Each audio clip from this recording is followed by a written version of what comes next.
জোরে বলেন কি হয়? এই বাবারা যদি আমি আপনাদের উপরে ফিটিং করি খারাপ পাবেন, যেহেতু আপনারা আমারই দেশের মানুষ, নিজেরাই যখন বুঝতে পারছেন আমি আর বলার দরকার নাই রে বাবা। এই যে জানুয়ারি মাস যাইতেছে, কত মানুষ পিকনিকের মধ্যে চলে গেল, কত সন্তান পিকনিকের মধ্যে যায়, কত সন্তানের বাবার টাকা দিয়ে সন্তানের মৌত চলে আসলো, আছে কি আছে না? আপনারা মোবাইলের মধ্যে দেখেছেন কোন বা জায়গার একটা বাস একে অপরের সঙ্গে খুন্দা লাগে, কত সন্তান দুনিয়া থেকে চলে গেল। বাবারে আপনি যদি আপনার পকেট থেকে 500 টাকা না দিতেন, 1000 টাকা সন্তানকে পিকনিকের জন্য না দিতেন, সন্তান আপনার কাছে জিদ করলো, বাবা আমি পিকনিকে যাইতে হবে মেঘালয়ে, আমি পিকনিকে যাইতে হবে হাজুতে, আমার জন্য 2000 টাকার দরকার, 500 টাকার দরকার। আপনি আর বললেন না, বাবারে আমরা এমন একজন নবীর উম্মত, আমরা এমন নবীর উম্মত, আমাদের নবীর উম্মতের ভিতরে কোনো পিকনিক সিকনিক চলে না, কোনো গায়ের কারণে কাম চলে না। তোমরা পিকনিকে না যাইয়া বাবা আল্লাহর নবী রাহমাতুল লিল আলামিনের প্রেম ভালোবাসা নিয়া একটা জলসা কায়েম করো, একটা জুলুস কায়েম করো। ওই জায়গার ভিতরে কোরআন হাদিসের আলোচনা হবে, কোরআনের আলোচনা হবে, হাদিসের আলোচনা হবে। আল্লাহ রাব্বুল আলামিন যদি কবুল করে দুনিয়াও ভালো হবে, আখিরাতেও শান্তি পাবা। বাবা মার যার কবরে চলে গেছে, সন্তান ভালো মেহফিল কায়েম করার কারণে বাবা মা কবরের মধ্যে জান্নাত পাবে এবং কবরে তাদের শান্তি আসবে। জোরে বলেন কথা ঠিক কি ঠিক না? আমার যুবক ভাইরা, হে আমার বন্ধুরা, হাতিপুরের বন্ধু বাবারা, আমি আপনাদেরকে পায়ে হেত রেখে বলে যাই, আমার তোমাকে যদি যাইতে হয়, তোমাকে যদি পিকনিক খাইতে হয়, যাও যাও, আমি বাধা দেই না। ওই যে হিন্দুস্তানের সরজমিনে, আপনার ওই আজমিরের সরজমিনে খাজা মুঈনুদ্দিন চিশতি রাহমাতুল্লাহ আলাইহি লক্ষ লক্ষ মানুষকে ইমানের দাওয়াত দিয়া, কলিমার দাওয়াত দিয়া তিনি ওই আজমিরের সরজমিনে ঘুমিয়ে আছে। তুমি পিকনিকে না যাইয়া, হারাম কর্মের মধ্যে না যাইয়া, তুমি যাও আজমিরে খাজা মুঈনুদ্দিন চিশতি রাহমাতুল্লাহ আলাইহির জিয়ারত করে আসো। তুমি চলে যাও নিজামউদ্দিন আউলিয়ার দরবারে চলে যাও। ওই যে মহেন্দ্রগঞ্জের ভিতরে শাহ কামাল বাবা রাহমাতুল্লাহ আলাইহি ঘুমিয়ে রয়েছে ইসলামের দাওয়াত দিয়ে। শিবসাগরের সরজমিনে আপনার আজান ফকির রহমাতুল্লাহি তাআলা আলাইহি ঘুমিয়ে রয়েছে ইসলামের দাওয়াত দিয়ে। কিতাবের মধ্যে পাওয়া যায় এই আসাম দেশের ভিতরে সর্বপ্রথম যিনি ইসলামের কলিমার দাওয়াত দিয়েছেন তিনি হলেন শিবসাগরের আজান পীর রহমাতুল্লাহ আলাইহি। জোরে বলেন সুবহানাল্লাহ। নারে তাকবীর, নারে রিসালাত, পবিত্র ওয়াজ মাহফিল কি, নারে তাকবীর, নারে রিসালাত। এই জন্য বাবা বেড়াইবা সফর করবো, আমি বাধা দিতে চাই না, আমি বাধা দেওয়ার জন্য কেরা, তুমি তোমার বাবার টাকায় ঘুরবা, আমার কোনো যায় আসে না। কিন্তু পিকনিকের নামে যে ভণ্ডামি দেশের ভিতরে চলতেছে, আজকে হিন্দু বিজাতিরা তারা ওই যে আপনার আমেরিকানের খ্রিস্টান পাদ্রী নবীকে স্বপ্নে দেখে সঙ্গে হাজার হাজার মানুষ নিয়ে মুসলমান হয়ে গেছে, কলেমা শরীফ পড়ে মুসলমান হয়ে গেছে। আমরা মুসলমানের ঘরে জন্ম নিলাম, কিন্তু এই চোখের দ্বারায় নবী দেখতে পারলাম না। আমাদের মতো হতভাগা আর কে হইতে পারে? আমরা তো লজ্জা করার দরকার। রাসমেলার মধ্যে গেলে হিন্দুর ভিড় কম, এই খারবিটিয়া রাসমেলা, মঙ্গলদৈ রাসমেলা আপনি চলে যাবেন, হিন্দুর ভিড় কম আছে, আমাদের মুসলমানদের জাতের ভিড় বেশি আছে। ঠিক কি ঠিক না? ঠিক। আমার ভাইরা বাবার, আমার আজকে জলসার মধ্যে মানুষ কম দেখা যায়। এই হাতিপুরি গ্রাম বড়চর গ্রাম মিলায় কমসে কম 500-700 মানুষ বসা যাবে, কিন্তু আজকে মানুষ কি জন্য পাওয়া যায় না? আমরা যারা গার্জিয়ান আমাদের দোষ আছে। আমরা যদি সন্তানদেরকে থাপ্পড় দিয়ে আজকে জলসার মাহফিলের মধ্যে নিয়ে আসতাম, আজকে তারা হাদিসের কথা শুনতো, কোরআনের কথা শুনতো, নবীর বাণী শুনতো, বাবা মার কদরের কথা শুনতে পারতো, তাইলে না বাবা মাকে সম্মান দিবে? আর যদি জীবনে কোনোদিন বাবা মার সম্মানের হাদিসগুলো তারা না শুনে, সন্তান কোনোদিন বাবা মাকে সম্মান দেওয়া শিখবে না। জোরে কোন কথা ঠিক কিনা? আমার ভাইরা বাবারা আমার, ওই যে আপনার পিকনিকের মধ্যে যাওয়ার পরে গাড়ি অ্যাক্সিডেন্ট হয়ে গেল, বাবারা বোঝার জন্য বলছে, অ্যাক্সিডেন্ট হওয়ার পরে মনে হয় বাবা ফোন করেছে, আপনার ওই জায়গার মানুষ একটা ফোন নিয়ে ফোন করেছে, ফোন ধরেছে আব্দুর রহমানের বাবা, বোঝার জন্য বলতেছি বাবা, আব্দুর রহমানের বাবা ফজরের পরে ফোন ধরেছে, কে রে এত সকালে আমার কাছে কি জন্য ফোন করেছো? বলে বাবা তোমার সন্তান কি পিকনিকের জন্য এসেছে? বলে হ্যাঁ। বলে আমার সন্তানের কি হয়েছে? বলে তোমার সন্তান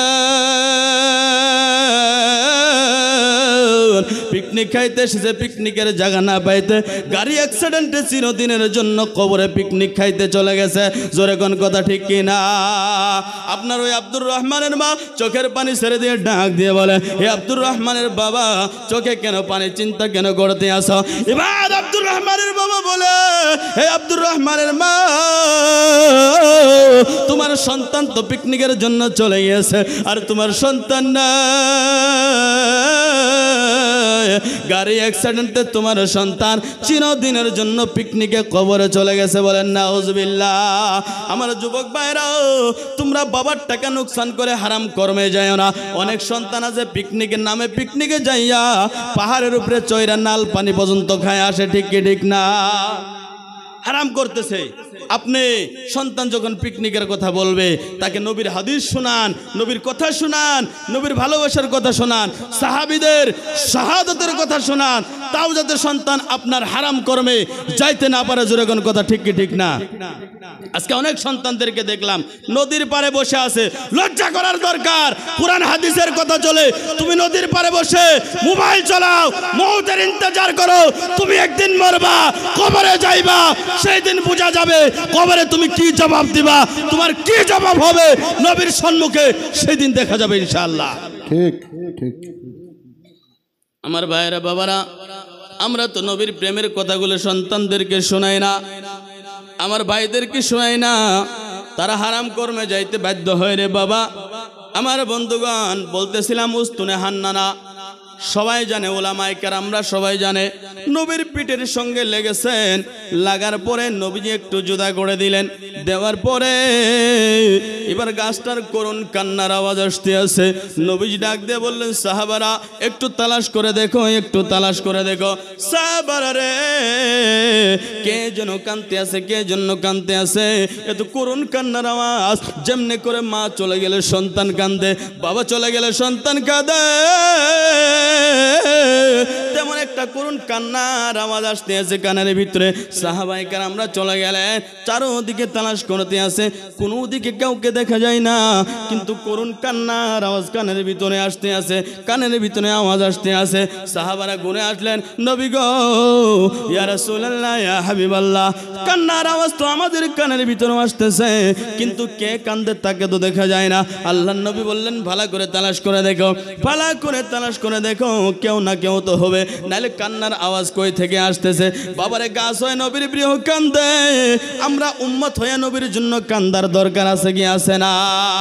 এবার গাছকে নবীজি তালাশ করার হুকুম দিলেন, একে এক করে চলে গেলেন। সাহাবারা দেখতে আছে, চলতে চলতে চলতে চলতে ওই যে আপনার উস্তুনে আন্নানা গাছের পাশাপাশি যখন চলে গেলেন, এবার দেখা যায় মানুষ নাই, ওই গাছের থেকে নবীর প্রিয় বেতায় করুণ কান্নার আওয়াজ শোনা যায়। বলেন সুবহানাল্লাহ।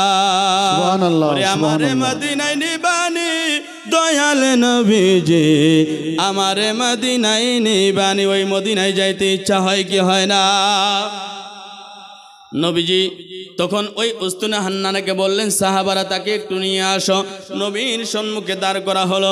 নবীজি বলতেছে, উস্তুনে হান্না এমন কান্নানা কানতে আছে, উস্তুনে হান্নানা এমন কানতেছে, ওই মসজিদে নববীর ভিতরে যত মানুষ আছিল তাদের দিলের ভিতরে একটা কপকপনি তারি হয়ে গেছে, এত করুণ কান্নার আওয়াজ। আল্লাহর নবী রাহমাতুল্লিল আলামিন হাদিসের মধ্যে এসেছে, আল্লাহর নবী গাছটাকে একটু বুকের মধ্যে জড়ায় ধরলেন, জড়ায় ধরার পর উস্তুনে হান্নানার একটু কান্না কমে গেছে। জোরে বলেন সুবহানাল্লাহ। আল্লাহর নবী রাহমাতুল্লিল আলামিন ডাক দিয়ে জিজ্ঞেস করলেন, উস্তুনে হান্নানা, তুমি কেন কাঁদো, তুমি কেন কাঁদো, কান্দার কারণ কি, কি জন্য কাঁদতেছ? উস্তুনে হান্নানার জবানটা খুলে গেছে। নবী গো, ইয়া রাসূলুল্লাহ, ইয়া হাবিবাল্লাহ, আপনি আমাকে পিঠের মধ্যে লাগাইয়া লাগাইয়া আপনি খুতবা দিতেন, যখন আপনার মেম্বার শরীফ এসে গিয়েছে আপনি আমাকে ছেড়ে দিয়েছেন। আপনার জুদাই আমি সহ্য করতে পারি না, আপনার প্রিয় ব্যথা আমি সহ্য করতে পারি না। নবী গো, আপনি আমাকে আলাদা করে দিয়েছেন, আমি সহ্য করতে না পাইয়া আপনার ভালোবাসার কারণে আমি উস্তুনে হান্নানা দুই চোখের পানি ছেড়ে ছেড়ে কাঁদতেছি। বলেন সুবহানাল্লাহ।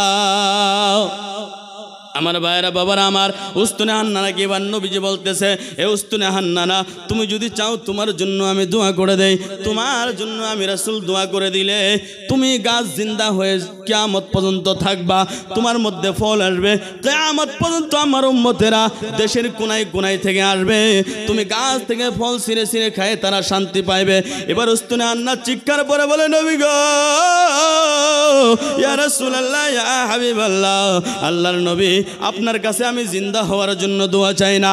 না না না না না নবী গো, জিন্দা হওয়ার জন্য দোয়া চাই না, আপনার কাছে আমি দোয়া চাই আপনি নবী দোয়া করে দেন, যেমনে দুনিয়াতে থাকতে আপনি পিঠে লাগাইয়া খুতবা দিতেন, নবী গো আমি চাই যেন কিয়ামতের ময়দানে আপনি রাসূলের সাথে থাকতে পারে। বলেন সুবহানাল্লাহ। আল্লাহর নবী রাহমাতুল লিল আলামিন উস্তুনে হান্নানার এই ভালোবাসা দেখে সাহাবায়ে কেরামদেরকে হুকুম দিলেন, সাহাবারা রে, আমার উস্তুনে হান্নানাকে আমার মসজিদের মেম্বারের নিচে দফন করে দাও। বলেন সুবহানাল্লাহ। নবীর ভালোবাসা দরকার আছে কি আছে না? নবীর প্রেমের দরকার আছে কি আছে না?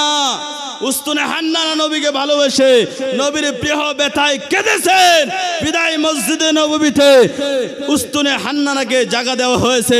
আমরা যদি হিন্দুস্তানের যে কোনায় থেকে নবীর প্রেম ভালোবাসা নিয়ে কাঁদি, বলেন নবীর দয়ারতে, নবীর মোহাব্বতের জায়গায়, নবীর পাশে আমাদের জায়গা হবে কি হবে না? জোরে বলেন, হবে কি হবে না?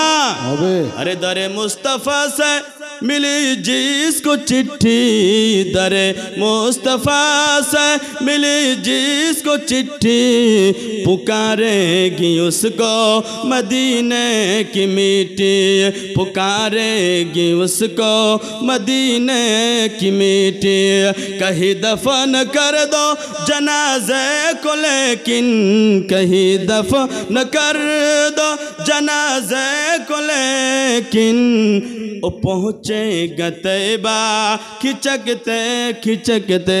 जोरे बोलें सुबहानाल्लाह। বন্ধুগণ আমার, নবীর প্রেমের কথাই তো আল্লাহ বলেছেন পবিত্র কোরআনুল কারীমের ভিতরে, কুল, এ নবী আপনি বলে দেন, ইন কুনতুম তুহিব্বুনাল্লাহ ফাত্তাবিউনি ইউহিব্বুকুমুল্লাহ। নবী গো, আপনি আপনার উম্মতদেরকে জানিয়ে দেন, তারা যদি আমি আল্লাহ তাবারক ওয়া তাআলাকে ভালোবাসতে চায়, মুহাব্বত করতে চায়, তারা যেন আপনি নবীর ইত্তেবা করে।